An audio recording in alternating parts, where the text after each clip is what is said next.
everybody. I am the Mademoiselle and this is my channel, and today we're going to be doing part 3 of surviving Newark charter schools. If you have not watched part 1 and part 2, it will be linked down below for your convenience, but I would definitely advise that you watch those first before you get into this video because there's a lot going on.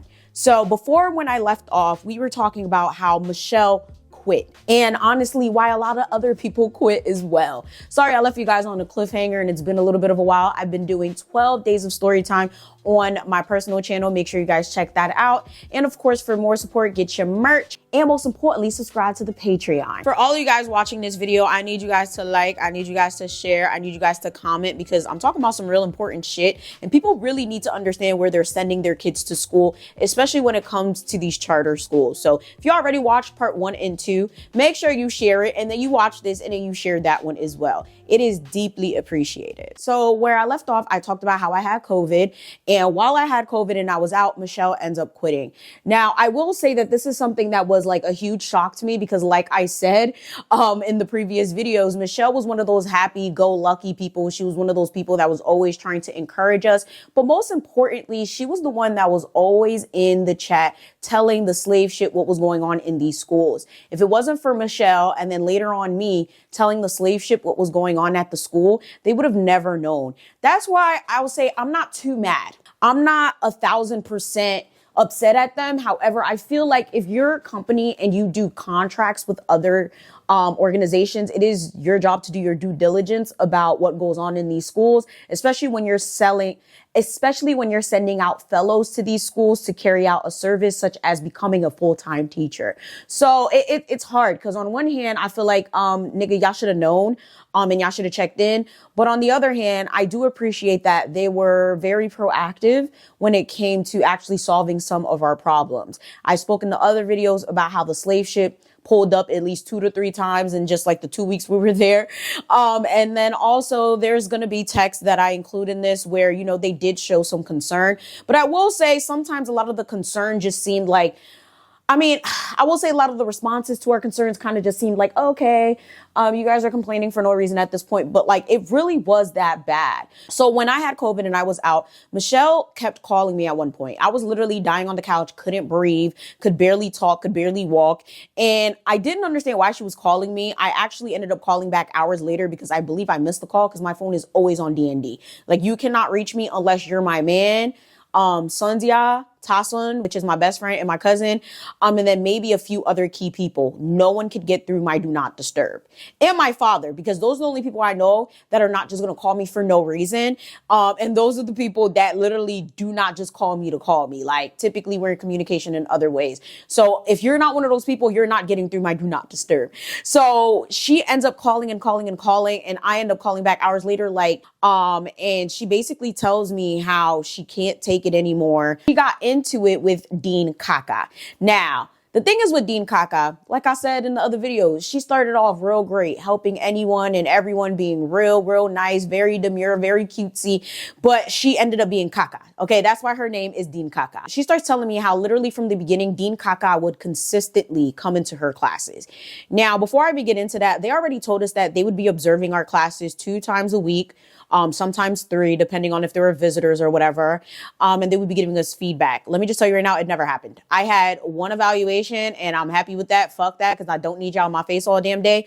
But these niggas want to be like the other local charter schools so bad with the micromanaging and trying to act like they're giving professional development to people who have no training to be teachers. So that's why they try to do that, to try to like mitigate the damages in terms of like when someone actually does sue, because most of the teachers are substitutes and fellows. Okay, that's really what that is. But it never happened to me.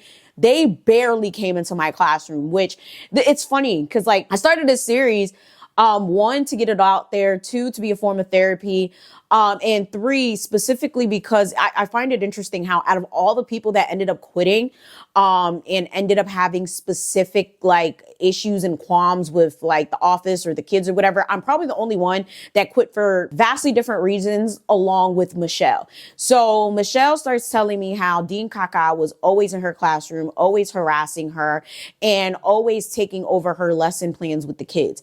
Now, I found this crazy because like I said, they barely ever came to my class. Like I saw Dean Kaka once or twice, and that was specifically for other things, like things that had nothing to do with my teaching. teaching. So I was just like taken back. I was like, wait, Dean Kaka? She was like, yeah, like she's a nuisance. She's a liability. I don't like it. She's literally coming in and she's antagonizing my kids.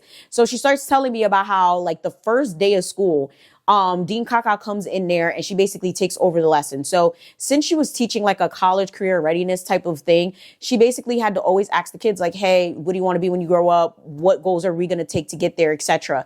So she walks in during one of those segments of the class and basically the kid was like, I don't know what I want to be, which I mean, that's a typical answer, especially for high schoolers. And basically Dean Kaka was like, well, you need to figure it out. Like, tell her what you want to be. Like, you got to know what you want to be. Like, on some, like, hostility shit. And what did I tell y'all? These are kids from an urban area. These are kids that have been through so many different types of experiences that you would probably never understand. So the way that they respond to things is going to be different from the average child. That's just the way it is. You can't come at them with a snappy attitude or whatever the case may be, because it's just going to have a really bad adverse effect. So the kid is sitting there like, no, like literally like looking at her like, who are you even talking to?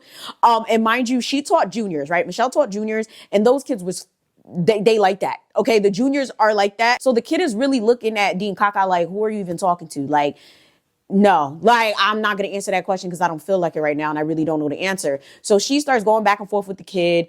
And Michelle is just kind of like taken back because it's like, why are you taking over my lesson? Why are you antagonizing this kid? Later on at the end of the class, the kid comes up to her like, hey, I'll tell you what I want to be and what I want to do, but I'm not going to tell her because I just don't like her attitude. And apparently that literally started it all. So after that, she started to come into her classroom, literally tell the kids what to do, rearrange the desk, interjecting into everything that she said. And it was very strange that she was doing that to her and not really much of anyone else that I know of. But later on, I did kind of find out that she was kind of doing that, but not to the extent of Michelle. Like literally, I believe like a few days later, she came into the classroom and she told them to like take all their stuff out. Like literally, while Michelle is teaching, she comes in the class and she's like, oh, y'all need to take all y'all stuff out. Ja, ja, ja, ja. And the kids are just looking at her like, the fuck? Like, what are you doing? Who are you? You are not the teacher. You are a dean of academics, not even a dean of discipline. You are a dean of academics. Go do your academic shit. Go do your academic duty. And I say that because at this point, the Spanish class was up in flames. This is before Larry had quit, but he was going through it. And that's why he ended up quitting as well. And we're going to get into that. We had my class that literally had no safety precautions. You have the other Spanish class, which is having the same issue with Larry's class, except it's not really a behavior thing. It's more so she don't have the tools that she need. Like literally when it came to electives, like we were all going through it, but for whatever reason, you coming at her and she needs the less amount of tools and she has the most experience to do what she's doing because she works with people with college careers, business and stuff like that. So it's like, why are you micromanaging her? So let me get back to that part. So she's basically like, y'all gonna have homework and y'all gonna have to do this, like write this down in y'all notebooks. And this definitely rubbed the kids the wrong way. And they saw that it was rubbing Michelle the wrong way. And the thing is with these kids, especially when they like you, they like you. When they fuck with you, they fuck with you. When they see something happening and they don't like what's happening, they're legitimately going to go to bat for you and they're going to speak up about it. Especially given that a lot of the teachers quit.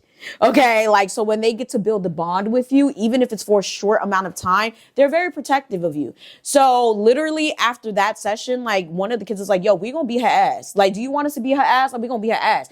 And the thing is, like I said, these kids are actually like that. So Michelle, trying to be professional, is like, no, it's okay. It's whatever. And they're like, yo, like, why do you keep letting her talk to you like that? And I'm not gonna hold you. I even told Michelle this later on when she told me all of this was happening. I said, why do you let her talk to you like that? Because I'll be fucking damned if any of these deans, any of these teachers come in talking to me any type of way, because literally I don't have to be here. I want to be here. There's a big difference. Like when I'm telling you, like the disrespect was crazy with Dean Kaka when it came to a lot of the staff. It was just insane.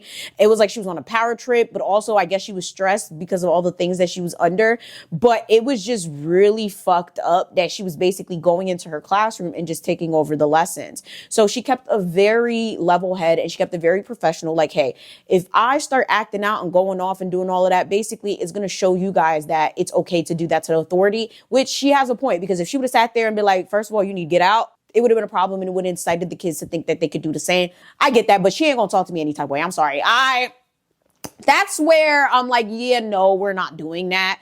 I will say, although we've had like little things here and there, it was never to the gravity that Michelle was explaining to me. So when she's on the phone with me, she's just like, yeah, like it ended up getting really bad. I came in my class, all my desks were rearranged, and she tried to come to me telling me that I'm going to give my kids a quiz. Now, one promise she made to her kids was there will never be any surprises. She will never do a pop quiz or anything like that. And she wanted to keep that. So she's like, no, I'm not giving my kids a quiz. Like, why would I do that?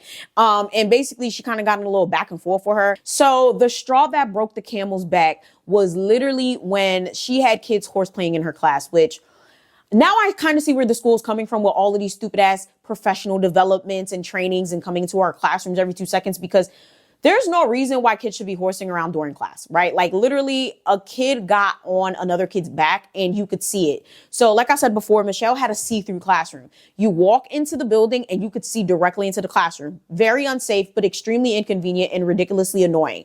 So a kid was jumping on another kid's back. Miss Dean Kaka comes in there going off and whatever, but not going off on the kids, going off on her, which is embarrassing, unnecessary, unwarranted, and ridiculous. Because why didn't you apprehend these kids? You want to be a culture dean so bad? You're an academic dean trying to do culture shit, trying to run shit, and that's not your fucking job. So that really, really pissed her off. And it got to the point where she just got really tired and she goes and she tells the slave ship. She's like, hey, like this lady is constantly harassing me. She's not letting me teach. My kids are starting to get riled up and I can't do this. I would like to file a formal complaint against Dean Kaka. What do you think these fuckers did next? I want y'all to comment down below. What do you think these fuckers did after she said that? The slave ship sets up a meeting between her and Dean Kaka and the slave ship. Now, the thing is, I will say with one of them, I forgot, I feel like I did talk about this in the first story. One of them did have a connection with Dean Kaka as they worked for the same charter school in the past. So maybe they came across each other in passing. So I feel like this had a lot to do with it. I feel like part of that was, oh, well, we know each other. We could just handle this without you having to file a report. Child, Michelle tells me she starts crying in this meeting because she had enough. She was overwhelmed. And at this point, that's when I realized it was that serious, because I thought she was just telling me like a story, like we all do, right? We all talk about our jobs. We all talk about, you know, inconveniences and stuff. And I could tell she was very upset. But when she told me she started crying in that meeting, I was like, oh, it's fucking over. I was like, crying is crazy. She was like, I was that overwhelmed. And most importantly, like, not that I was weak or anything. It was just that I was extremely overwhelmed and so sick and tired of her. And I'm so upset that the slave ship had the nerve, gall, audacity to put me in the same room as her. And on top of that, she's sitting there staring at me, like she's glaring at me. So Michelle says that basically they're sitting like at a table and she's across from her. And she's like, she got like the beams coming out her eyes at her. And I feel it. Like, I mean, what do you think is going to happen if you put somebody in a room with someone that they said they're going to report? Like, that just doesn't even make any sense. So she's upset. They're trying to like kind of mediate the situation. And she literally says to Dean Kaka, like, listen, don't take these tears for weakness. Like, you don't scare me. Like that, like she said that straight up to her, like, you do not scare me. You do not intimidate me. Like, these tears are angry tears type shit. And long story short, like coming out of that whole entire conversation, she was like, yeah, I'm just tired. I just need a little bit of time off. And, you know, now I'm getting sick as well. Like I told you guys, we all practically got sick the first week as well as the second week. So she's like, I don't feel well. So, you know, I'm gonna take some time off. Right. So this had to be like Thursday or Friday of the week where I had COVID. I end up coming back that following Monday, and Michelle texts me and she says she quits. At this point, I'm just like, this is absolutely insane. Like, I can't believe it. I really can't believe it. Like, I was in shock. When it came to Larry and him quitting, or whatever I named him at this point, I feel like I keep using different L names. He quit specifically because of the kids. We're going to get into that. And I found out he quit possibly the day before Michelle was telling me all of this that I'm about to tell you guys. So at this point, I'm just like, damn, I didn't get to say goodbye to Larry and I didn't get to say goodbye to Michelle. Like, this is freaking crazy. And a lot of this is shit that could have been avoided. Like, I did not expect that. And when word got around that she actually quit, like, everybody was just like, like, what? Like, she was always so outspoken. She was always trying to encourage all of us. She was so traumatized that she didn't even bring her laptop back. She mailed it in. Okay. I literally was like, damn, is there anything you want me to do? Like, is there anything you want me to get for you in your class? And she was like, hey, take the stapler. It's yours. Thank you. I actually still have the stapler to this day. Like it makes me sad because it's like that shit really could have been avoided for real. So I clean out her desk. They find her replacement. Later on, her classroom is moved to her garage, which I will say was probably a better idea because they had like a career building situation like across the street. So it made more sense for those to be closer together. And that classroom ends up being the health room. And we're going to get into that as well. So when it comes to Larry, right? Larry ends up quitting because the kids are just horrible to him, right? And it's funny because every time I bring up this topic, anytime I bring up anything to anyone regarding why I quit the school, they always talk about the kids. The first thing they say is, oh, it must have been the kids. Yep, these kids crazy. Nothing to do with the kids on my end. I've said this numerous times. I loved those kids with the exception of 2 times where I really got fucking upset to the point where I was ready to just walk out and not say anything. For the most part, my experience was extremely positive with the kids. The kids loved me and I loved them to the point where I got injured, which I'm still injured right now. Like I can't dance or anything like that. That's why if you guys follow me on Instagram, I haven't been posting any dance content because I really can't. I literally have to not dance in order to get better. Like I had got injured during class. Like I was stretching and my hip just went out and then my leg went out. It was very weird. The kids were rolling me around in my chair. If they didn't like me, they could have beat my ass. Like swear to God. I always say that shit, but it's true. Like they were literally helping me. They were taking my attendance. Like I had my little interns, I called them. Like they was really helping me in class all the time. Like those kids, like sometimes I sit here and I literally get tears in my eyes because I really, really miss those kids. And it genuinely hurts that I had to leave. It genuinely hurts that in order for things to change, I could not have stayed there because I was not going to deal with no retaliation because I chose to spoke up when all these other teachers want to shut the fuck up for a paycheck. You feel me? So it became one of those things where I was building a bond with my kids and I really liked those kids. And everybody else was going through hell with these kids. And Larry was one of them. So like I said before, Larry taught Spanish too. However, he didn't know what he was walking into. So he mainly taught adults. And additionally, when we were in training, he did ask like, hey, what type of kids am I getting? Like, do they speak Spanish? Are they actually, proficient? Like, or am I going to have to go over things? And the school could not answer this question. The school was like, oh, well, we don't know. And that's a really bad sign. I feel like we genuinely should have probably pushed for this more because even when I asked, oh, do these kids have dance experience? I had to ask the gym teachers really. Luckily, I had that as a reference.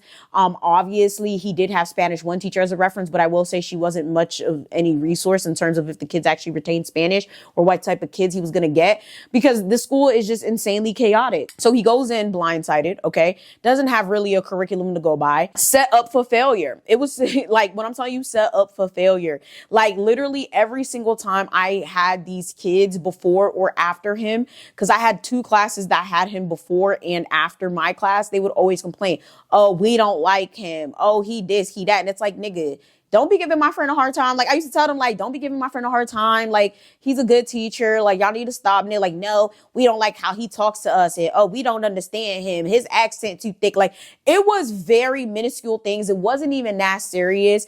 And I started seeing that Larry was writing referrals like every day, like multiple referrals. And I was just like, oh, this is so sad. And he was also one of us that was always very like optimistic and very happy to start. He was very eager to start. So I will say that as time went, you just saw it fade. You saw the happiness fade. You saw the smiling fade. You saw the enthusiasm fade. And it's sad. It really is. Because it's like every day I saw him, he just felt worse and worse. He stopped saying good morning, which that's when I realized I was done too. Like it was really bad. And it was because these kids were so bad to him. It came to a point where like the kids would literally laugh at him. Like they would literally laugh at the fact that they were giving him a hard time. They would laugh at the fact that he was upset and he was stressed because they were giving him a hard time. And I used to tell them like, yo, like y'all really can't be acting like this to these teachers because what's going to happen is y'all not going to have any teachers left.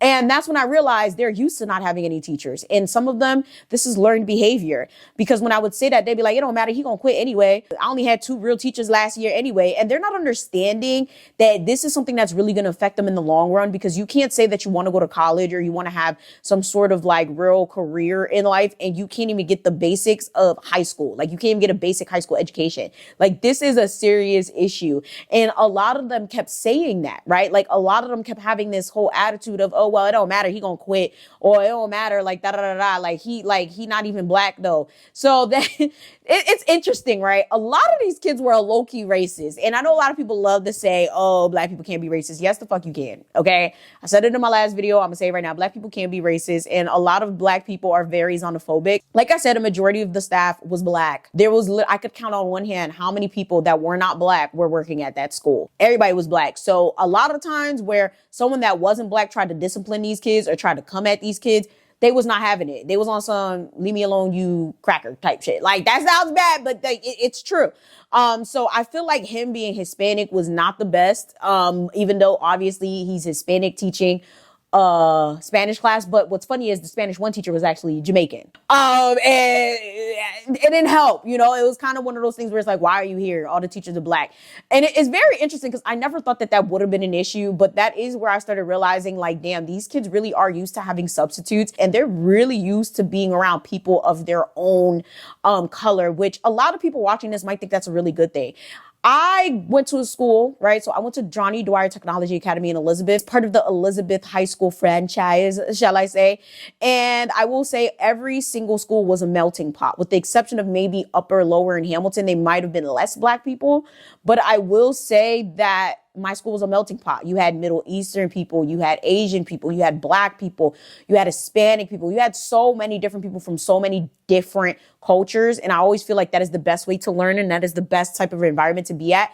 I personally do not want to be in an environment where it's just straight black people. Yes, it's comforting, but it's also a disadvantage because at the end of the day, when you go outside, when you graduate, when you go into the real world, it's not predominantly black. And what happens is a lot of people get used to acting a certain way around a specific type of person if they're only around that. Just like, of course, we all know those black people that grew up around white people and they just don't act like what we would deem as a typical black person, right? And a lot of people may not like that I'm saying that, but it's true. Like, we have those people that grew up in the suburbs that only grew up with white people, that only date a certain type of person or only act a certain type of way. We're always like, oh, well, they're not black enough. And I feel like that just happens when you live around a specific group of people and only a specific group of people. That's why I always said, no matter where I raise kids, no matter where they go to school, it has to be a melting pot. It can't just be straight black people, cannot just be straight white people, cannot be straight Hispanic people, cannot be straight Native American people. It has to be mixed, or else you have situations like this where kids grow up in an environment where they feel entitled to act a certain type of way because it's only their people there,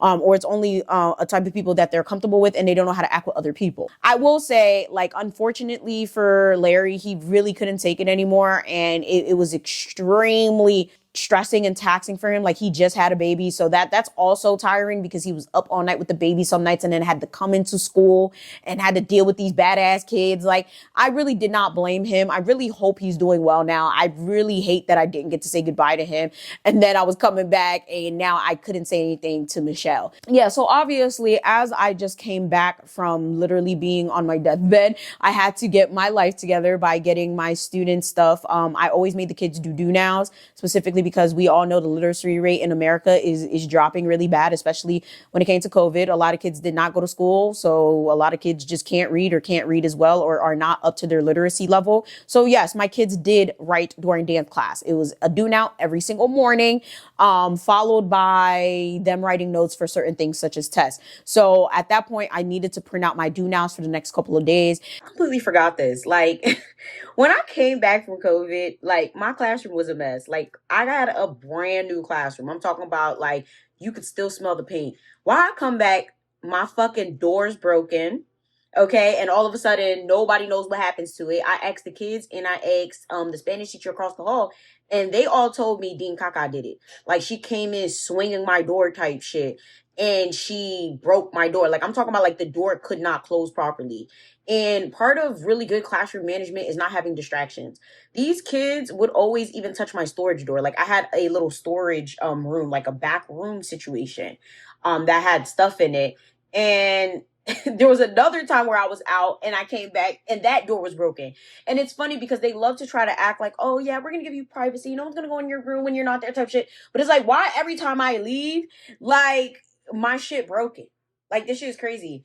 And also, I completely forgot. I don't know if I introduced her, but we had the operations manager we're gonna call her Poodle because she looked like a fucking poodle, and she was a bitch. I think I did talk about her in one of the videos. I might have named her something else, but she was the person that we went to for literally everything, like everything that we needed every single time. Like we needed like a password change, we needed a laptop, a key fob. We went to her, but she had a little team around her. And I go into the office and I realize like there's people missing. This is interesting. Okay, maybe it's just temporary, right? People call out sick all the time, but then I realize like, wait, no, there's somebody that is consistently missing here. Okay, it's been a week, haven't seen her. Still could be sick. Next week, haven't seen her. Huh? That's a heavy sickness. Maybe she got COVID like me. I don't know. So then word starts circulating around, okay, because it was me, Dean Kaka, and the other Spanish teacher, whatever. And we're all talking, and she's like, yeah, like, I just don't know what to do. Like, people keep quitting. Like, I'm up to here with all of this and all of that. You know what's funny? I actually recorded some of these conversations, and if I could actually remember or find them to put them in, I'm going to put them in this video.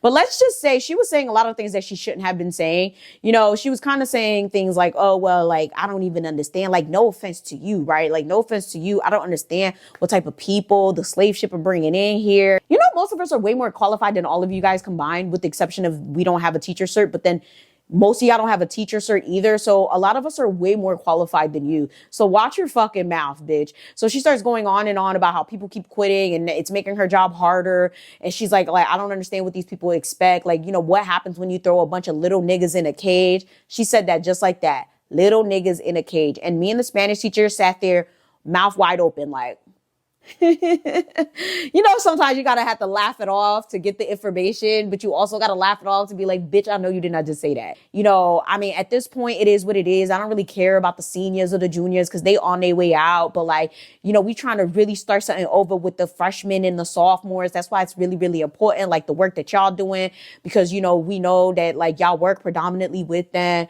And, you know, I will say that like, my hands are really full. Like I got seniors that don't even have a transcript, like straight blanks in a transcript. This is when I started to record the conversation because you got me fucked up. Ain't no fucking way you about to tell me these seniors don't have a transcript. That is absolutely wild and is negligent. Can't even blame that on her because she wasn't here. Most of us are new. That has to do with past admin. And that's the problem I realized. That's when I realized this is not necessarily a people who are here problem. It's more them trying to clean up the mess from past people that's been here. But at the same time, you have to stand for something. And the way you stand for something is by speaking out, and most importantly by reporting shit, and most importantly by actually trying to fix the issues without causing more issues. And Dean Kaka was an issue and a liability. Yeah, like I don't even know what to tell them. Like even with the sports, we ain't got no money for nothing, bro. Like literally, like the sports team's gonna have to carpool. Now, this is not the first time I really heard this. I had heard words flying around with certain teachers that they would talk about carpooling for away game. But, you know, I was just thinking like there's no way that's possible because that's illegal. OK, if you're not aware, it is illegal for us as teachers or people that work at a school to have kids in our cars because it's a liability. God forbid, accident happens, whatever the case may be. Yeah, there's a lot of things that can happen. So the fact that they're talking about carpooling to away games, it's like, what the fuck are you even talking about? You know, so it was weird because they were always constantly talking about how they ain't got no money.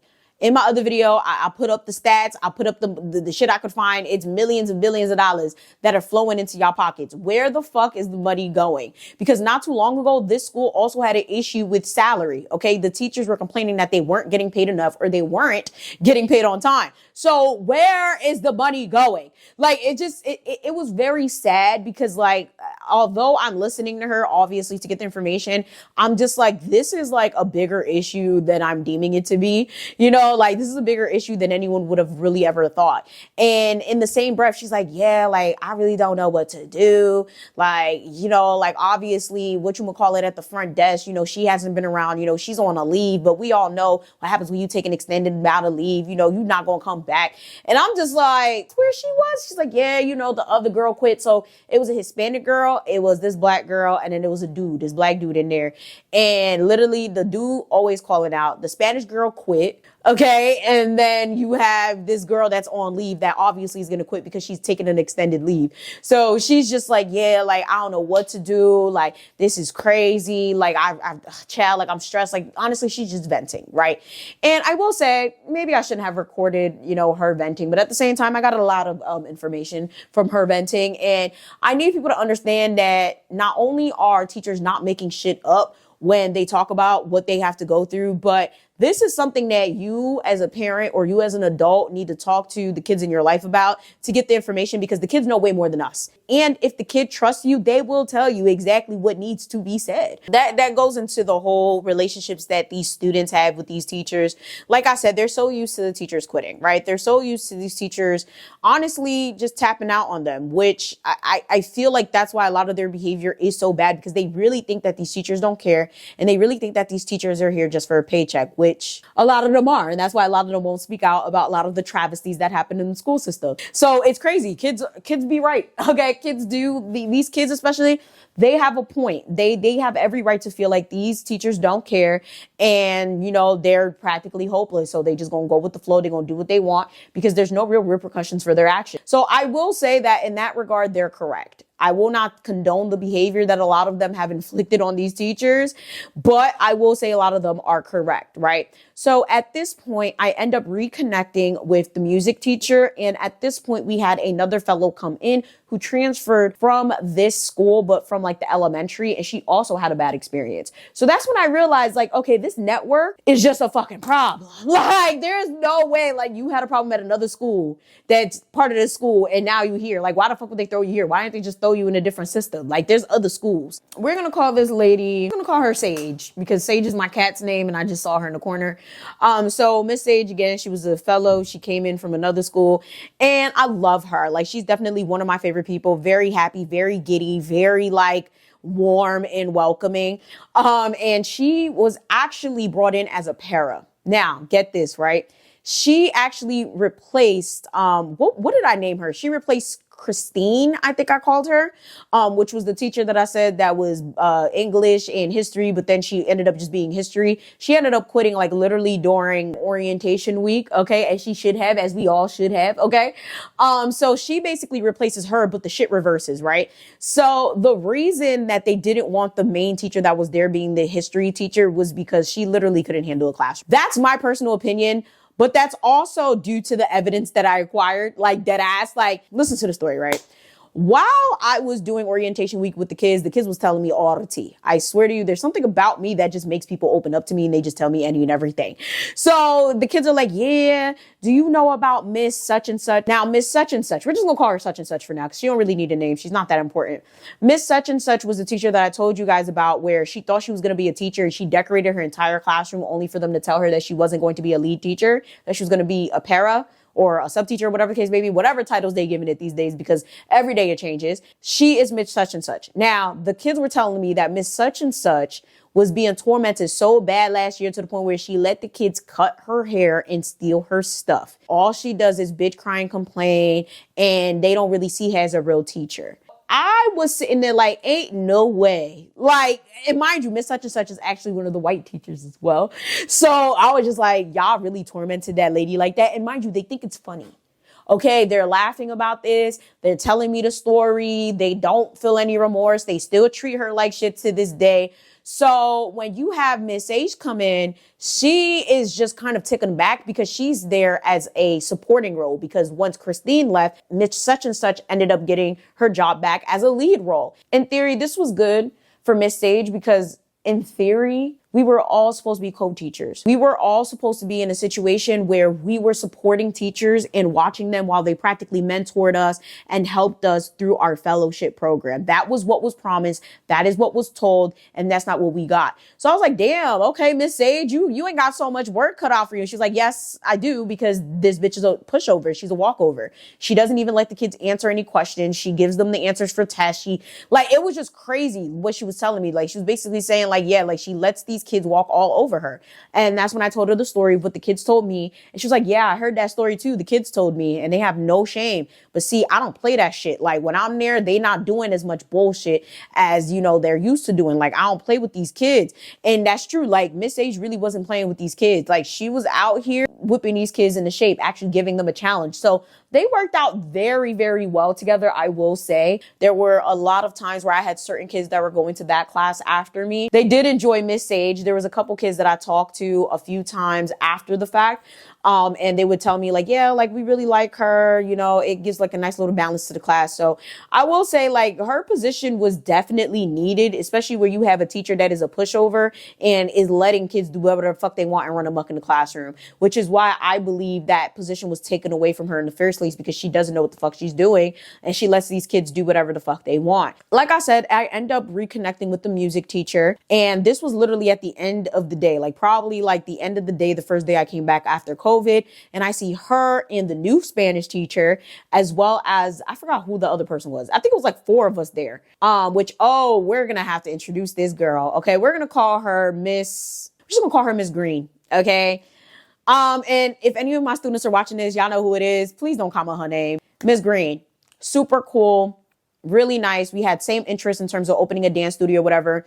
This is where I fucked up. I told her, yeah, it'd be cool to do it together. And I feel like she was trying to ride my coattail on some we could do it together shit. Like, lady, I don't know you. At the end of the day, this is a goal that I've always had my entire life. Like, I don't really know you. But I will say it's my fault for entertaining it, because at this point, I just be out here saying shit sometimes, like just to please people and get them out of my face. And I really need to stop doing that. Because fast forward, like she stopped talking to me when I started my own dance program, and I really could care less. Like, it doesn't hurt me, but that's not the point. Okay. So me and Miss Green, we were super cool. Like, we was literally like hanging out together on our free periods or whatever. I end up seeing her, the new Spanish teacher, and the music teacher talking on the corner. So I just walk up like, what's good, y'all? And all I hear is Miss Music Teacher, which I don't think I named her. We just gonna call her Miss Music for the purposes of this video, because she doesn't really come up too often in the rest of the story. And she's just going off. Like, I don't give a fuck. Like, I don't understand. Like, these kids be doing too much. Like, they act like real life ain't real life. And at the end of the day, yeah, I'm a teacher, but I get like that. Like, she's going off. And mind you, if you guys don't remember, she's the same teacher that when she came in the week before I had COVID, right? So she came in that week, the last week that I was there before I got sick and came back. And I tried to tell her, run. Okay, run, Forrest, run. It can't be worse than where I was before. One thing about me, I ain't never been wrong yet. Never. So she's going off and I'm like, yo, what happened? They was like, oh, yeah, let's explain what happened again. Like, your kids literally was doing the most. So let's just pause right there. My kids were bad. They really were. Were they bad in my class? No. I spoke about this last time. I spoke about it on Instagram too. My kids were never bad in my class. Yes, we had occasions where they were a little rowdy, but they were never bad to the extent that a lot of these other teachers experience. Every time these kids would leave my class, they would go run amok everywhere else. And I didn't know what to do about that. I didn't have a behavior problem. I did not have a classroom management problem, but everybody else seemed to have an issue with my kids, which I understand. Because a lot of them do have nasty attitudes. They just wasn't getting nasty attitudes with me. So I met Miss Green in one of the garage classrooms, and next to that garage classroom is actually the music room where Miss Music was at, right? So apparently my kids left me to go to health and they were running amok. I will say I blame this partly on Miss Green, but not necessarily Miss Green, but honestly, the whole stigma of being a substitute teacher, right? When you're a substitute teacher, you end up being in a role where you either do the work assigned by the absent teacher and give it to the students, and you end up having kids that really don't give a fuck and they think that, oh, my teacher's not here, it's a free day. 99.9% of these kids, if you were a substitute and you came in and you tried to give them a worksheet, they were not going to do shit. And as a substitute, as somebody that was a fellow that had a company that worked with substitutes and knew a lot of substitutes, they were never going to try. Okay. It's one of those things where they're like, all right, guys, your teacher left this worksheet. If they didn't want to do it, they just would let them not do it. Now, I will say the problem with that is, as a teacher, right, as somebody that was literally teaching as a teacher, that shit would piss me off when I would come back and something wouldn't be done or it wouldn't be done properly, because it's like, nigga, you had work to give these kids. I personally never had that issue, but I have had teachers try to come at me when I cover their classes on some, oh, why didn't they do the shit? And it's like, nigga, I'm not about to fight with these damn kids. They don't even do the work when you're here. Why would I expect them to do the work when you're not? And I feel like a lot of that has to do with how that teacher handles their classroom. Every time I was absent, I left worksheets, I left do-nows or whatever. The kids did them. However, I realized that when it was a teacher that the kids did not respect or just genuinely did not like, they wouldn't do the work if the teacher wasn't there. Like, I realize that now looking back at it. And I mean, I'm not going to condone it, but at the end of the day, they're kids. And they always say kids are not going to learn from someone that they don't like. And in this case, this is a substitute and they don't fucking know you. And they probably don't even like their original teacher. So Ms. Green would try. Okay, she would sit there and be like, hey, your teacher's left a worksheet for you. You got to read this. You got to do that. And they'd be like, nah, fuck that shit. And they just would run them up. Now, this is the thing, right? It's one thing to not do the work, but it's also another thing to have kids running around doing the most, right? So I will say, even if the kids don't want to do the work or they're being defiant, your classroom should never be hectic. You should never have kids running around doing what they want, because at the end of the day, it is a classroom. This is an educational setting. So from what I understand, the kids were running around the classroom like it was a racetrack and they were disturbing the other class. That's because the garage was ghetto, just like everything else in the fucking school. It was separated by a wall, like one of those movable walls. So while they're running and playing and shit, they're also banging on the wall. They're moving the wall. So Miss Music on the other side is like, what the fuck is going on? Like, so she comes over to the other side and she's like, now, pause. To be honest, I don't know how the conversation went. I got two completely vastly different stories. I'm going to try to tell the story the way I heard it on both sides. Okay. So apparently she comes on the other side. She's like, are y'all okay? Like, are y'all good? And they're like, who are you talking to? Now, you guys are probably like, well, she came real calm. That's what Miss Green said. That's what Miss Music said. They said that she came in real chill. However, you ask the kids and the kids are like, nah, she came in with hostility. She came in with attitude. We don't like that shit. Da, da, da, da. To this day, I don't know who to believe on that, because I will say, Miss Green, it's your fault that the kids were running around, being untamed. And Miss Music, maybe you shouldn't have went over there. You should have called a dean. But also the problem is when they get these substitutes in for long term or just a day, they don't tell them like, hey, call this number if you need help with discipline. Hey, call or text the dean if you need this problem. Blah, blah. They don't say that. So a lot of these teachers are left to their own devices. So the kids start going back and forth with her like, who are you talking to? And she's like, I'm very sure that your mom won't want to pay for this wall if you break it. I will say, from Miss Music's mouth, she did say that. However, according to the kids, they took it as, don't talk about my mom. And I completely get that part. I definitely completely get that part. So now you got two of these kids. Now, I will say very disrespectful kids, but they never been disrespectful to me, with the exception of one of them, which is the last write-up I ever had to do because she tried to be on some, nobody cares that you're yelling. I talked about that in my last video, like little girl, Dean. Dean. So I will say she got into it with her. Should we give her a name? Okay, we're gonna give her a name. We're just gonna call her Natalie. And then the other girl, we're gonna call her Octavia. I don't even know where these names came from. So Natalie and Octavia are going back and forth with her, like, why don't you go back to your classroom type shit? Like, leave me alone. And she's like, I'm trying to see if y'all good because y'all keep banging on this wall and at this point it's going to fall over. And I just want to understand like what is going on here. And they're like, mind your business, mind your business, mind your business. And she's just like, well, why don't you take this walk with me to the principal's office? And they're like, no. I don't remember how that part of the conversation went, but long story short, it goes into a conversation where some way, somehow call your mother gets involved. And Octavia is like, why would I call my mom to come handle you when she's doing what she's doing, which is working, which is what you should be doing? Child, mic drop. These kids, when I'm telling you these kids, that's why it's like, I'm so happy these kids ain't had a problem with me, because I'd be catching a case, baby. I'm just like, when they told me this, I was like, wait, you said what? Like the kids was telling me this part, okay? And Miss Green told me this part too. Miss Music was literally going off about the rest of it, which I'm gonna get into in a little bit. So now the other one's like, all right, you know what? I'm gonna call my mom. I'm gonna call my mom. She's gonna be right here right now. She's gonna be down here stat. At this point, she really does call her mom. Her mom comes down there with her aunt. And now Miss Music is getting in trouble and she's being reprimanded by the principal because apparently these kids went and told their moms, okay, and aunt, or the girl went to tell her mom and her aunt that she felt threatened by the music teacher and she was talking crazy. Like, she spins the entire story. And I'm like, threatened is crazy. These kids ain't scared of shit. Like, I was like, why is she lying like that? And that's the thing you need to be careful with these kids, because they will lie on you and get you into some shit. This kid is literally trying to play victim, okay, trying to act like Miss Music was the one that was antagonizing them and whatever. Meanwhile, like, they was the one going back and forth with her, cussing her out. So now she's getting in trouble. She is super upset. And that's why while we're all standing outside, she's literally telling us this story and she's still upset. So apparently the mom and the aunt come down there on some, oh, like, this teacher is antagonizing my kid and I don't mess with that. She ends up having to have a whole meeting because of this. And she's like, yo, pull the cameras. Like, ain't they cameras here? Like, pull the cameras. Like, you'll see that these kids are running amok. They outside, they on the tables, they doing this, that, and the third. And I'm just like, why are y'all letting these kids do whatever the fuck they want? They not doing whatever the fuck they want in my class. Like, and I understand some people might be like, well, it's dance class. Well, no. First of all, it's different. This was an elective. However, they had no choice. They all had to take it. Even the little gangsters that couldn't do nothing but a two-step, they still cooperated.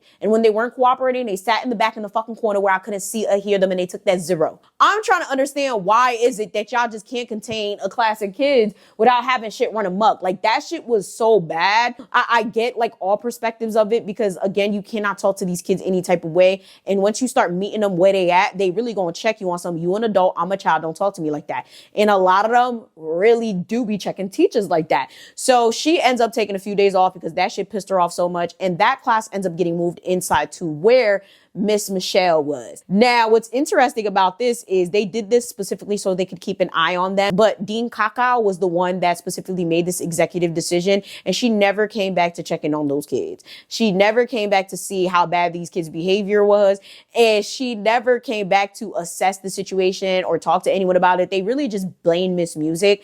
And that really left a bad taste in my mouth, because these kids really are rowdy and they really are bad. And they did admit to everything they did. It was just a little bit more extravagant than the story that her and Ms. Green told. But it's just sad that she had to get reprimanded for these kids' behavior. Well, we all know how these kids be acting. We all know they be lying. And we all know that they definitely deserve whatever punishment would have been coming to them. I don't even think the kids were written up for that. Like, it was a lot that went on with that. So let's hop back into Ms. Green real quick, right? So I already told y'all what happened, and in the end of it, I will say the reason I really didn't care to talk to Ms. Green anymore is because she kept trying to invalidate my experiences. So y'all already know, right? Aside from the fact that I'm trying to help my parents right now with a lot of different expenses because my dad is sick, I didn't need to be at that job. And that job was taken away from what I'm doing here. I lost thousands of dollars just for being at that school for 2 months. Every time I tried to talk about quitting, she would kind of like gaslight me on some, oh, it's not that bad. Oh, well, you know, it's money. Like, yo, what do you want to do after? And it's like, what point if I'm a full-time influencer don't niggas understand? Like, I don't have to be here. I want to be here. It was something I really wanted to do as a previous step to opening my own dance studio. So, like, shut the fuck up because you wasn't here from the first day. Like, I hate to say it like that, but literally shut the fuck up because you wasn't here from the first day. So it was very fucking annoying because our conversations would always lead to, well, you got to stay there because then you could use those kids to come into your studio. I'm not going to stay somewhere miserable, getting underpaid and disrespected every day so I can funnel those kids into my dance studio. Whatever kids I need, whatever kids that are going to come to me, and if it is God's will, they will come. Okay, I don't have to sit here and like do all of that. Like, it was so weird. And she was only trying to do it for her own benefit. And I was like, hey, like, you're into dance too. You want to be a dance teacher too. If I quit, maybe you could have my job. But unfortunately, that was probably never going to happen because Dean Kaka just did not like her. Like, literally, she told me that one time Dean Kaka came into her class. So that's when I realized it was definitely a classroom issue because the classroom was clear. Okay, the classroom was extremely see-through, okay? So one time she came into the class and she was asking the kids a question and she tried to answer, and literally Dean Kaka was like, no one was talking to you. Yeah, Dean Kaka didn't like her. So obviously she really wouldn't want her on the team working as the dance teacher. So I guess she kind of understood that from the way that she would act towards her. She wouldn't even acknowledge her presence. But also, just judging from the conversation I told you guys earlier, I feel like Dean Kaka just did not like anyone from the slave ship. And she, like, I feel like I was probably an exception. I feel like she kind of banged with me. We didn't have a problem, but we weren't like the best of friends, but she never bothered me. But when it came to everybody else, they was getting the damn terror. You feel me? When it came to Dean Kaka, she was extremely selective with who she bothered and who she left alone. And I would say when it came to Ms. Green, she really didn't fuck with her. And I mean, I personally didn't care to look into it until I heard the kids saying things about Ms. Green. Now, she was also really cool. People really liked her as a substitute, which, I mean, she's very chill. She didn't force no one to do anything. If you did the work, you did the work. If you didn't do the work, you didn't do the work, which is how a lot of substitutes are these days. However, you need to understand as a substitute, especially if you're a long-term. She wasn't a long-term, so it didn't really matter too much. When you're a substitute, you are subbing the class. You're supposed to be like the real teacher for a day or two. So when you sit there and you just don't do shit, you're basically throwing off the kids. And she was one of those subs that really didn't do shit, but she was also not about to argue with nobody's kids, and I completely understand that. So when it came to her, she would spend a lot of the class time talking about herself, talking about how she does TikTok, because she was one of those also wannabe influencer types. Okay, we already know. And she would literally like show the kids her videos, which were very inappropriate. Like I'm talking about like she got her ass out on Instagram, she got her ass out on TikTok. She's doing all types of shit. Now you guys are probably wondering, well, did the kids know that you were an influencer? No. The only kids that knew that I was an influencer were the kids that already knew me. There were kids that as soon as they came to my class, like, wait, I know you from somewhere. Are you the Mademoiselle? And I was like, shh, because it's not appropriate, has nothing to do with me teaching. And my personal life is different from my academic and my business life. Okay, so we're keeping all of those things separate. Also, I cuss like a sailor, and there's probably some things that these kids probably shouldn't know about me that are on my channels. Now I don't give a fuck. I literally, every single one of my students follows me now.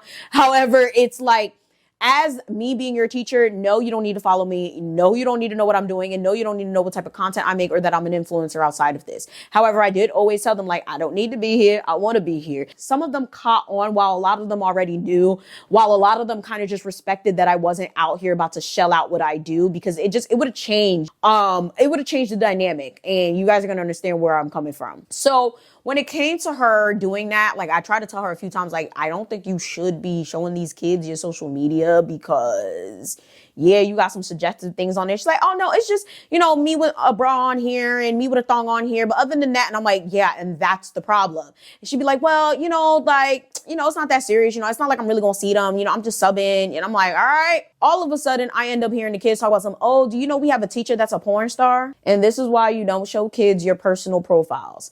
And this is why if you are going to show the kids shit with your personal profile, you don't have your ass out. Now starts going around that she's a porn star or she do OnlyFans and all of this extra shit. And I had to tell her, like, you know, the kids are going around saying you're a porn star. She's like, oh my God, like, I'm so upset. Like, what the fuck? Like, why would they do that? I could lose my job.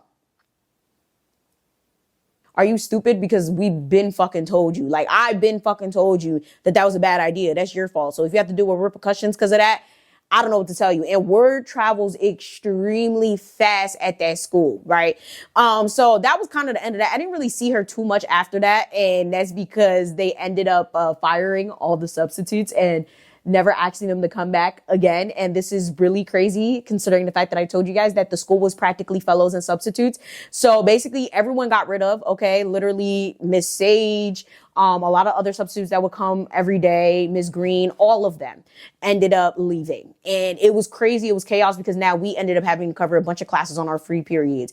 And it was ridiculous. All right. So now we got to scale it back because I completely forgot a part, right? So when they moved that class that Ms. Green was teaching, which was a health class, she was covering the health teacher. They ended up moving it to Michelle's old classroom without telling the health teacher, right? So we're going to name the health teacher Miss Quarter.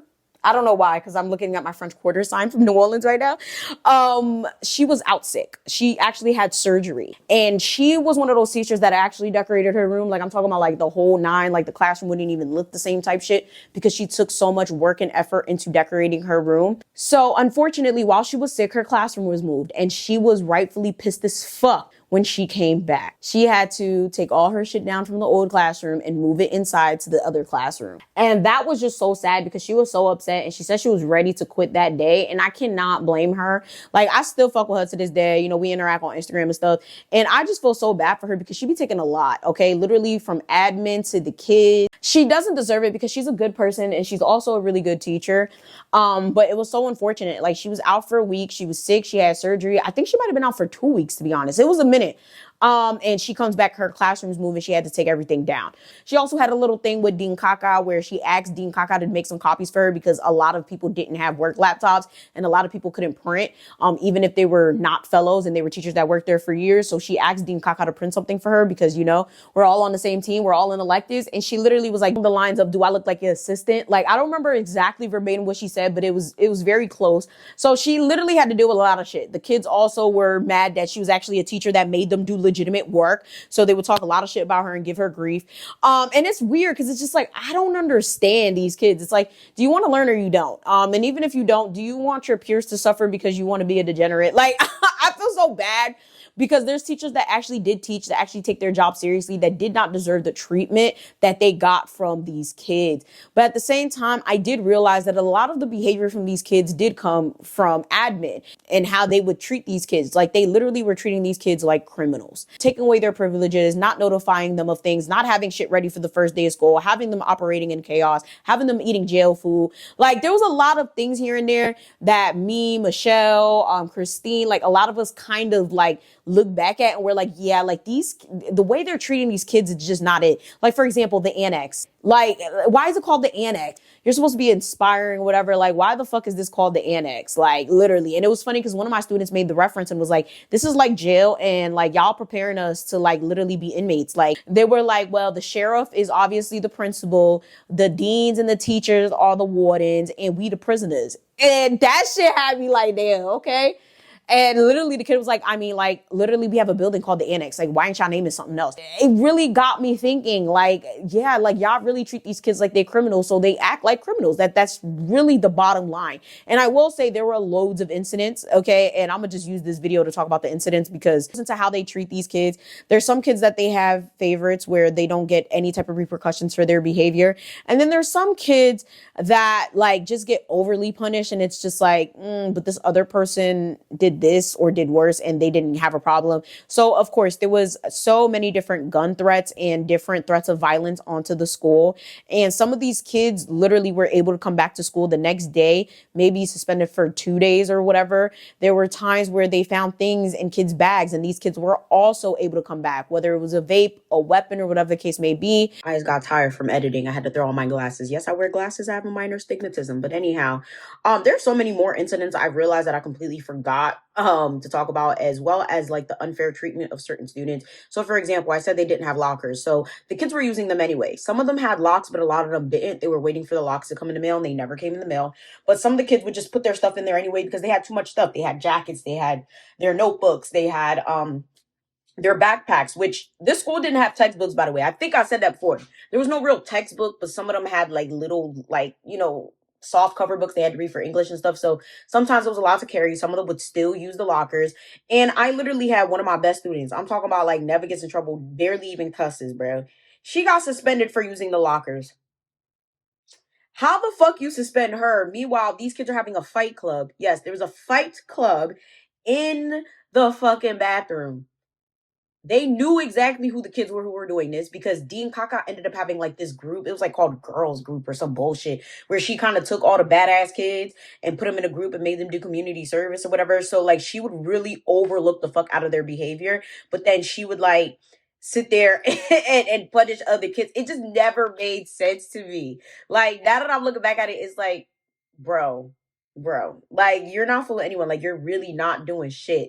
Okay, like and it really shows, especially when we have people bringing weapons and doing all of this crazy shit, and these kids are coming right back to school. There's kids that literally had to leave the school due to bullying, and these bullies barely got in trouble. Like, oh my god, the list just goes on and on. I realized that a lot of stuff that I really wanted to put in this video ended up getting deleted, so at this point it is what it is. But there was also a situation with guns where Miss Green told me that the kids told her that they don't bring guns to school like that because essentially they just have someone bring it to them like either at lunch, during recess, or after school. And literally you would think that she would have told somebody this shit. Like, I don't know. I think she was way more intent of being friends with these kids. Nigga, she told me, I went and told Miss Kaka and the principal, like, these kids be bringing shit after school. Fuck out of here. I'm not about to die. Like, it just, that's another reason it's like she kind of rubbed me the wrong way. Because it's like, nigga, you're fucking over 30. Like, you're 30 and you want to act like you're 15. Like, if they say something like that to you, report that shit. And when I really started to realize there was a problem was when the first fight ended up happening. Well, according to the kids, this wasn't the first fight. I guess this was the first fight in public where all of us could see it. I don't fucking know. So we were supposed to have lunch duty, right? Let me just say right now, when it came to professional development and duties, I said, fuck that shit, kill that noise. I'm not fucking doing it. I'm dancing 5 times a day. and I'm fucking exhausted. I do not want to see these kids when I don't have to. So I didn't do any of my duties. And I guess I'm not the only person that felt this way because a huge brawl ended up breaking out outside. Ooh, I'm not going to post it here because you guys are probably going to figure out what's going on talking about, but I still actually have the video on my phone. It was horrendous. I'm talking about one of the girls was literally upside down while the other girl was beating her up. And apparently when they tried to pull these girls apart, one of them ended up trying to spit on the other girl and the spit landed on Dean Kaka. So Dean Kaka was rightfully pissed as hell. But most importantly, I'm very sure they were looking at us like, where the fuck were the teachers at to stop this fight? Let me just say right now, from a kid that used to fight herself, I've learned that stopping fights is definitely not something you ever want to do because God forbid somebody pull out something, you in the crossfire. So if niggas want to fight, let them fight. And I understand these are kids, but there's also security. That's when I found out that security could not touch the kids. That's right. If a fight broke out or something were to happen, the security cannot touch the kids. So why the fuck do you have security? Literally, when I was in high school, these security guards was breaking us up. They was throwing us here like they, child, mollywopping us. Why do you have security if they can't touch the kids? Like, I don't understand. I understand that's for liability reasons, but at the same time, get some fucking guards that have something to cover liability. I don't fucking know. Like, it just doesn't really make any sense because there were so many fights at this school, from fights in the bathroom to fights after school to fights on property, upstairs, downstairs, all around. Like, there's always a fucking fight. So the fact that they couldn't really intervene was crazy. And it was to the point where literally one of the guards actually did try to intervene into something that was about to be a fight. And he ended up having to apologize to the student because he touched him. Nigga, fuck that. Like, the whole shit just doesn't make any logical sense to me. The time I really realized that this was really going to be a problem and they really treated these kids like shit, and that was probably 50% as to why they act like that, was after that first fight that I just told you guys about, where the girl was literally on her head and Dean Kaka got spit on. She comes into my class right after lunch, right? Mind you, this is one of my best periods. I'll always say it and I'll always remember it. My third and my fifth period, best classes ever. You feel me? So this is right after lunch. Mind you, altercation happens. Everybody's all riled up. Everybody's talking about the fight or whatever. And now there's this other situation in my class. Like, I'm talking about like this girl don't talk to this girl, but they friends with the other girl. It's like one of those like friendship triangles where two of them don't talk to the one girl. So now the one girl's upset, right? I don't really need to get into too much detail, but long story short, it was like little petty children drama. But I will say it's funny because those were my best students. Like, I literally called them my interns, and they all didn't like each other. So that just goes to show a lot of them would be doing work on like my free period, or they would ask to come to my class to like help me with shit. And they didn't like each other, and they were able to sit in the room together without having any problems. You got to be able to manage these kids. And I will say, I will toot my own horn with that. I was very much so able to handle these kids because they could all be in the same room, not fuck with each other. But then as soon as they walk out my classroom, they want to fight. They wanted this, they wanted that. So one of the girls was crying because the other girl didn't want to be her friend anymore. Like, literally, I swear to God, that's what it was. There was a whole backstory to it, but that was the gist of it. One of the girls in the class go and tries to comfort her. When it came to teaching, I always let my kids express their opinions. And if they really needed some air, they needed to take a walk, I'll let you take a walk. Because what's going to happen is if I say no, you're probably going to do it anyway. Now I got to write you up. Or you're going to be overstimulated and overwhelmed and very annoying as fuck in my class. And I don't have time for it. So I was like, oh, no, it's okay. Like, you know, go comfort her, blah, blah, blah, go take a walk. So all of a sudden, Dean Kaka comes with her ramen noodles. So who got a problem with, okay, we do have to name her. Who got a problem with Priscilla? Everybody's looking confused. Like, now mind you, I just told y'all my third and my fifth period were my best classes. Fifth period probably being my most academically inclined. So these kids are like really, really smart. I started realizing that they started separating these kids by ability as well as by disability. And I'm not saying that like in a wrong way. Like, I also have disabilities, you know, like I have ADHD, bipolar, all of that. I feel like that's how they separated these kids. These kids were like real smart. They really weren't into drama like that. Like, literally, that's the first and only time like they had something where like two girls had to walk out. So everybody's kind of looking at each other like, the fuck you talking about? I'm looking at her like, what the fuck you talking about? So I'm thinking she's in there about the fight. But I'm like, wait, these girls had nothing to do with the fight. Literally, I looked at her like, and she's like, so why is da-da-da in the hallway with Priscilla? And everybody's just like, we don't know. And they're like, oh, somebody in here know. And y'all gonna tell me. So now the other girl, there was another girl that was kind of involved with the situation. And she's like, I'm gonna go to the bathroom. She blocks the door with her body. And she said, oh, well, y'all ain't going nowhere. Nobody's going anywhere until y'all tell me what's going on with Priscilla and such and such. Bitch, if you don't get the fuck on, now mind you, the thing is with this girl that was trying to go to the bathroom, I loved her so much. Like, definitely one of my faves. But I did find out that apparently she also had a bad attitude. And she was also one of those really bad kids. But she never did it to me. And I will say, with her, I saw a change. Like she was really trying to change and she was really trying to handle her composure in a general sense because she was known for going off and doing the most. So when she blocked her body with that door and she tried to go, like I'm talking about like she did this at the door, she wasn't moving and the girl is trying to come at the door and she's like, nobody's going nowhere. I was like, oh my God, that girl is going to slap her. Like, ain't no fucking way. Like, I was just like, child, was a nail biting moment. I was like, child, she gonna slap her. She gonna slap her. This might be the first time I see a student hit a teacher, bro. Can I go to the bathroom? She said, no, nobody's going to the bathroom until they tell me what's going on with Priscilla and the other girl in the hallway. Why are they in the hallway? Somebody in here gotta know. Why are you, first of all, go handle why the fuck you got spit on in the courtyard. Like, why, what are you even doing? Like, what are you even doing? So 3 times she's trying to open the door. She's trying to like literally like go to the bathroom. She's like, nope, nope, nope.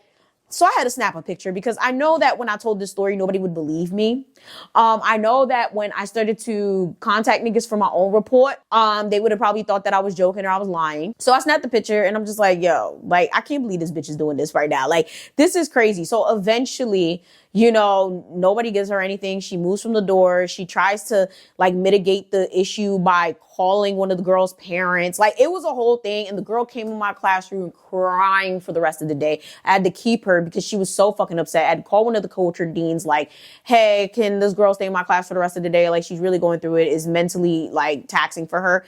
You know, I need to talk to you about Dean Kaka. Like I literally told the other dean and he was one of the coolest deans and he's probably the only dean that the kids actually legitimately respect. So he's like, yeah, she could stay there. You know, we trying to diffuse the situation. Now the girl that was comforting, the girl that was crying comes in and she's like, oh, like Dean Kaka doing the most, like she pressuring us and da da da. So she made a situation that was super small into something super big, specifically because there was a fight in the courtyard and she got spit on. Like, nigga, mind your business and go clean the spit off your fucking chest. Okay. Like it's really not that serious.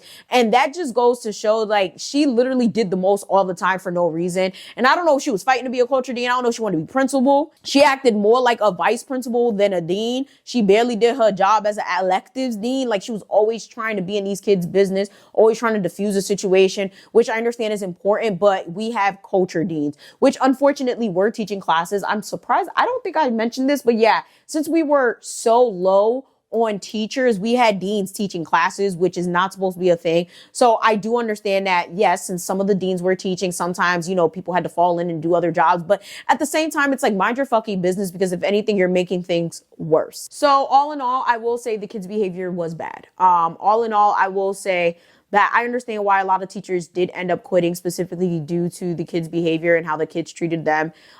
Kids either like you or they don't. You either have a strong introduction or you don't. You either have classroom management skills or you don't. And I will say that I guess that was the whole point of doing these damn PDs and stuff like that I frequently did not attend because I'm sorry, I just don't need these PDs, which y'all telling me how to fucking handle a classroom full of kids that just do not go well with these tactics. They either gonna listen or they don't. I have my own way of teaching things. I had my own way of discipline. I had my own way of classroom management. So I just didn't go, to be quite honest with you. But I do understand the need for it now that I think about it, because a lot of the problems that did arise were due to classroom management. Even with the stories I told y'all in this video could have been avoided if someone just managed their class better. You know, if someone just literally made sure that the kids understood, like, you're not going to be doing this shit in my fucking class. So I completely understand it. The only 2 issues I ever had with students actually happened in the same day. One of which was not with my student, like literally one of these badass kids, mind you, apparently she's just bad, period. Like I actually looked her up in Dean's List, which is what we use to keep track of like the kids' discipline. And she had pages. Okay, like I'm talking about pages and pages and pages on complaints. Okay, this little girl's just like that. She's just bad as fuck. When I started telling other people about the situation, they're like, oh no, she just like that. She has problems with everybody. The girl comes to my class. Mind you, I told y'all, my classroom was like all the way in the back. Like it's out the way. You're not going to know about my class unless you take my class for real. The girl comes banging on my door. Now, I always keep my door locked. However, this was during my 4th period class. I will say, talented they are. They actually knew how to dance. So it was fun to teach them, but their behavior was out of this world. I feel like a lot of them had undiagnosed disabilities or had legitimate disabilities, and they were not getting the help that they needed. So that's why I was never too mad at them, because I felt like that was definitely the school's fault for not checking in with those kids, because they was just fucking different. I lock my door all the time. This girl comes banging on the door. One of these kids goes and opens the door for her. The girl proceeds to come in my class, and I tell her repeatedly, please get out. please get out. Please get out. And she comes in with her little friend and she proceeds to disturb my class by saying hi to people. Like literally like, hey girl, what's good? Like, yo, what's good? And I'm just like, is she fucking kidding me? Mind you, Miss Green was with me. Okay, so she's witnessing all of this. I'm just, at this point, I'm mad because I don't deal with disrespectful kids. I don't deal with badass kids. Dean, come get her. Okay. But at this point, it was literally in the middle of class. I didn't have my phone. I didn't expect the kids to open the fucking door for her. And literally, I'm telling her to get out. After like 10 times of telling her to get out, she's like cussing me out. Like, nah, then fuck, da-da-da. Who the fuck you talking to like that? I said, who the fuck are you talking to like that? I didn't say fuck, but I was like, yo, who are you talking to like that? So now she kicks my door. I saw the life that I've had flash before my eyes because I was ready to run down that hall and pull the girl by her hair and drag her out of there. I swear to God, because who are you talking to? When I'm telling you that shit pissed me off, it was to the point where I was ready to walk out that building because I do not deal with disrespectful kids. So I found out her name, wrote her up, went to one of the deans, told them about it. She ended up getting detention. Okay. Because the thing is with me, and I feel like that has a lot to do with it too. There were teachers that were writing kids up all day left and right. So it came to a point where like the deans wouldn't do shit in terms of giving detention or anything like that. But anytime I wrote a kid up, they got detention. And what really annoyed me is that same day I had a kid in the class that was bullying another kid. Like I feel like he liked her. Okay. The girl was heavier. And he kept just picking at her like, oh, you big as hell. You old as hell. Why you in this class? So I did have certain seniors in certain classes and the girl was one of the seniors and the boy kept bothering her like, oh, you big as hell. You old as hell. Why you in this class? You big as hell. You big as hell. I told him repeatedly, shut the fuck up. Like eventually I did cuss at the kid. I said, shut the fuck up because leave her alone. Why are you bullying her? I hate a bully. I feel like when you're bothering someone and they didn't do anything to you to warrant that, like you gonna get cussed out. You gonna get some consequences. So I kept telling him like, yo, leave her alone, leave her alone. He wouldn't leave her alone. So I told him to get out and I wrote him up. Okay. Those were my 2 first write-ups. And mind you, this is like the end of September heading into October. I was so annoyed that I even had to write one. I was like, I told that class, like, listen, stop making me talk. Y'all the only class that I don't enjoy that makes me talk. You know, so I will say those were my only 2 major like issues. I really never had any issues with my kids besides that. But I do understand completely why teachers quit, especially in this case, a lot of the teachers at that school quit because these kids were really horrible to them. So I do want to wrap up this series because I'm really tired of talking about this situation because I will say it was extremely traumatic. So my next part is probably going to be my final part. Where we're going to talk about the other teachers that quit, what led me to quit, stuff like that, and whatever else I probably missed in this video. I will say that although I don't necessarily feel like teaching in a teacher setting anymore, I do miss it. So I'm thinking about picking up substitute teaching because I could work when I want to. But other than that, yeah, I don't know if I want to be in a traditional setting like that again, where I have to like come in and be responsible for all of these kids. It was a lot. It really was. So with that being said, make sure you guys like, share, subscribe, peep the description box for everything that you guys always ask me about down below. Please make sure you share these videos. Please watch them. Please, please, please, please share them with anyone who will listen or anyone that you know who needs them. With that being said, make sure you guys check in with 12 Days of Story Time on my personal channel, and I'm going to see y'all next time. Bye!